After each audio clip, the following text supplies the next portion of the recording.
Hello दोस्तों, रिफिशियन एक YouTube channel पे आपका फिर से स्वागत है। तो दोस्तों, आज की वीडियो में बात करेंगे। हमारे पास पैनल है जो कि चाइनीज कंपनी का पैनल है। वैसे तो पीटी कंपनी का है, यानी कि ये पांडा कंपनी का पैनल रहता है और ये लोकल पैनल रहता है, यानी कि इसकी क्वालिटी ज़्यादा अच्छी नहीं होती है। तो फिलहाल अभी हमारे पास ये पैनल है जो कि नो पिक्चर की कंडीशन में है। जैसे कि मैं आपको सबसे पहले दिखा देता हूँ।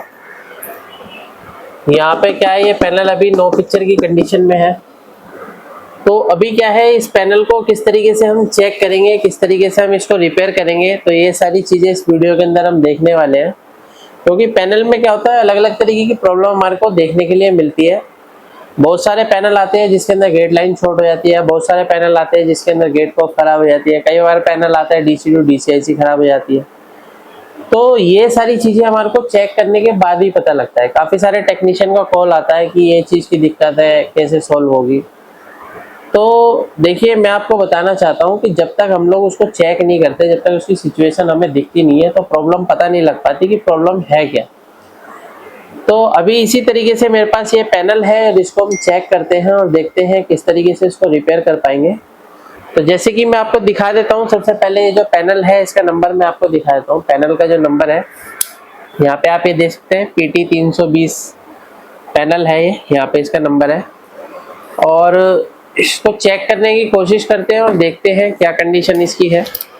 बेसिकली ये LG के सेट में लगा हुआ है और इसको देखते हैं। तो यहाँ पे सबसे पहले हम जो शुरुआत करते हैं, सबसे पहले बेसिक से ही करते हैं कि इसके अंदर जितनी भी हमारी बेसिक रिक्वायरमेंट वोल्टेज है उसको चेक करना होता है। तो अगर हम यहाँ पे देखते हैं तो मल्टीमीटर को सेट कर लेते हैं DC वोल्ट की रेंज पे। और यहाँ पे अगर मैं देखता हूँ तो यहाँ पे जो मेरे को वोल्टेज मिल रहा है दोस्तों, 12 वोल्ट की सप्लाई जो है बिल्कुल परफेक्ट तरीके से मिल रही है यहाँ पे, यानी 12 वोल्ट ओके है।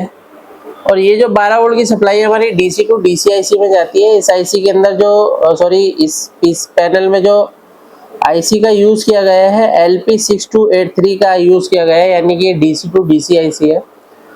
और इस IC में जो वोल्टेज होता है, सबसे पहले हमारा 12 वोल्ट इनपुट होता है और ये वोल्टेज हमारी आउटपुट होती है। सबसे पहले 3.3 वोल्ट की सप्लाई बनती है। तो यहाँ पे अगर आप देखेंगे तो 3.3 वोल्ट की सप्लाई हमारी बिल्कुल परफेक्ट तरीके से बन रही है।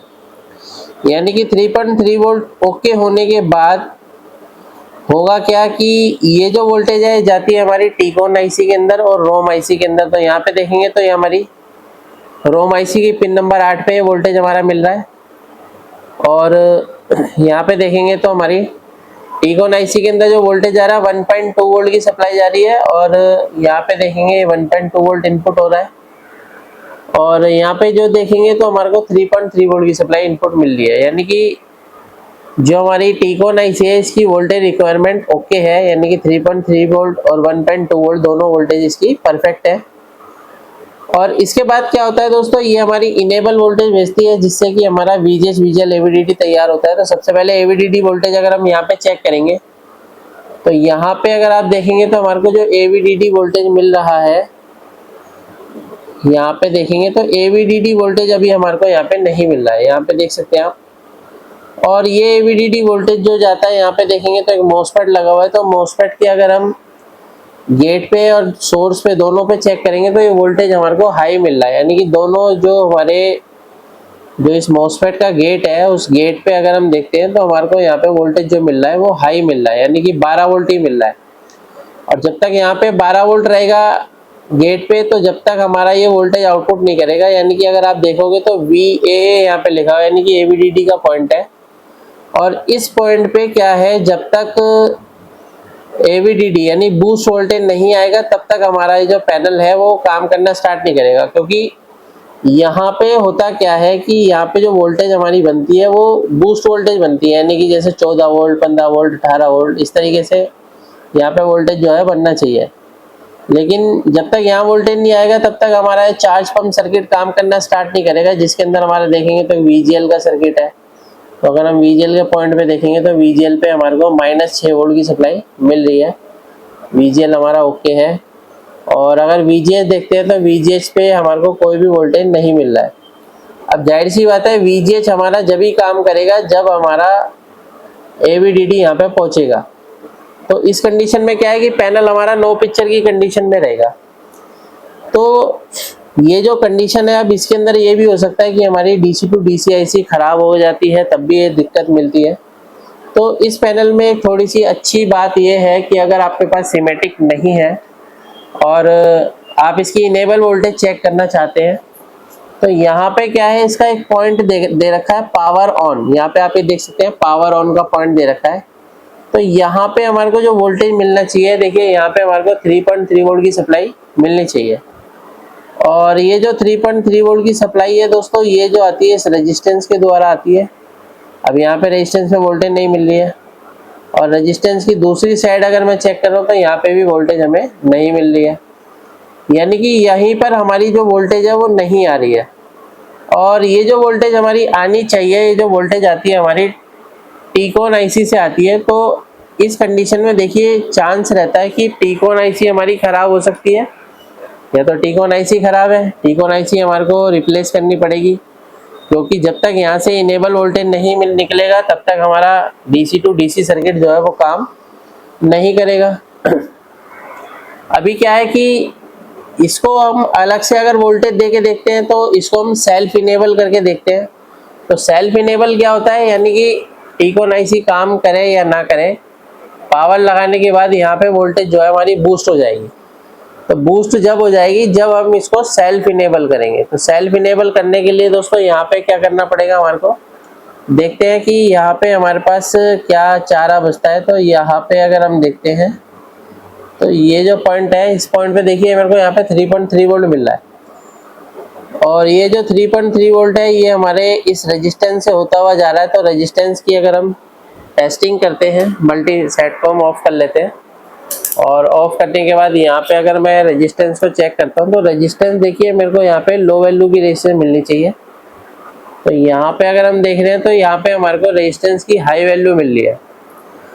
अब हाई वैल्यू मिलने के कारण देखिए ये भी हो सकता है कि जो है वोल्टेज आगे पास नहीं हो रही है, और यहाँ से यहाँ की कंटिन्यूटी देख रहा हूँ तो यहाँ पे भी, क्योंकि ये जो पैनल है काफ़ी रस्टेड पैनल है, यहाँ पे आप भी देख सकते हैं काफ़ी रस्ट है पैनल के अंदर।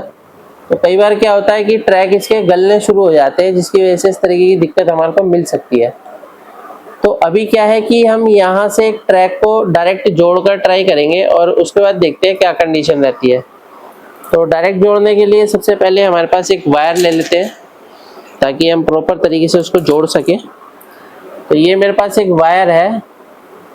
तो अभी क्या है कि इसको अगर हम चेक करते हैं एक बार वायर से जोड़ के, तो ये क्या होगा, सेल्फ इनेबल हो जाएगा, यानी कि जो हमारा पैनल है तो टीकॉन IC जो है इसको इनेबल वोल्टेज दे या ना दे, लेकिन क्या होगा कि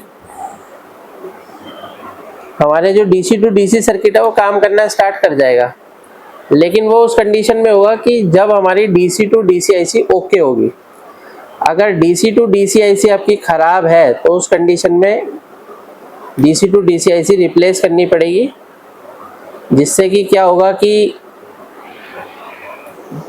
अभी DC टू DC IC हमारे पास अवेलेबल तो नहीं है, क्योंकि ये कुछ IC ऐसी होती है कि कम पैनलों में ही मिलती है। ज़्यादातर IC जो होती हैं कॉमन IC होती है, जो काफ़ी सारे पैनलों में हमारे को देखने को मिलती है। लेकिन अभी यहाँ पे क्या है कि हमारे को देखना पड़ेगा।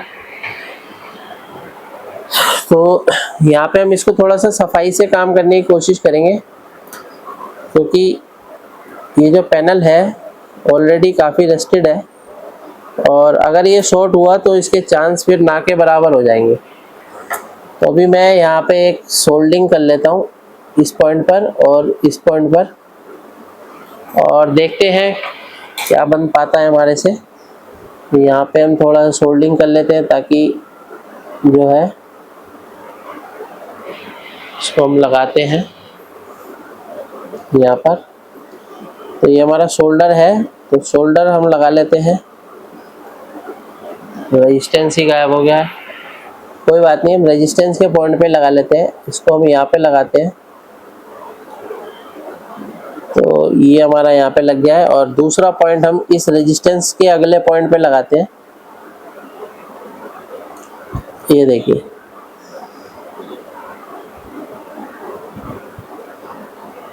तो ये मैंने यहाँ पे जो है लगा दिया है।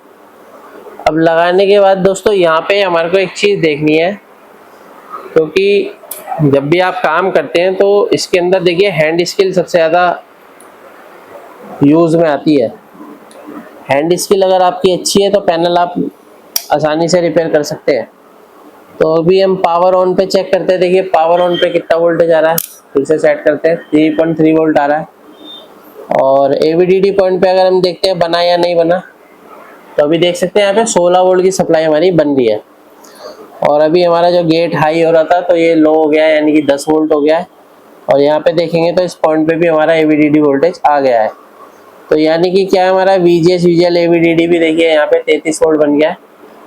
तो अभी अगर हम पैनल की कंडीशन देखते हैं, पैनल की क्या कंडीशन है, तो यहाँ पे आप ये देख सकते हैं। दोबारा से मैं बंद करके ऑन करके आपको दिखा देता हूँ।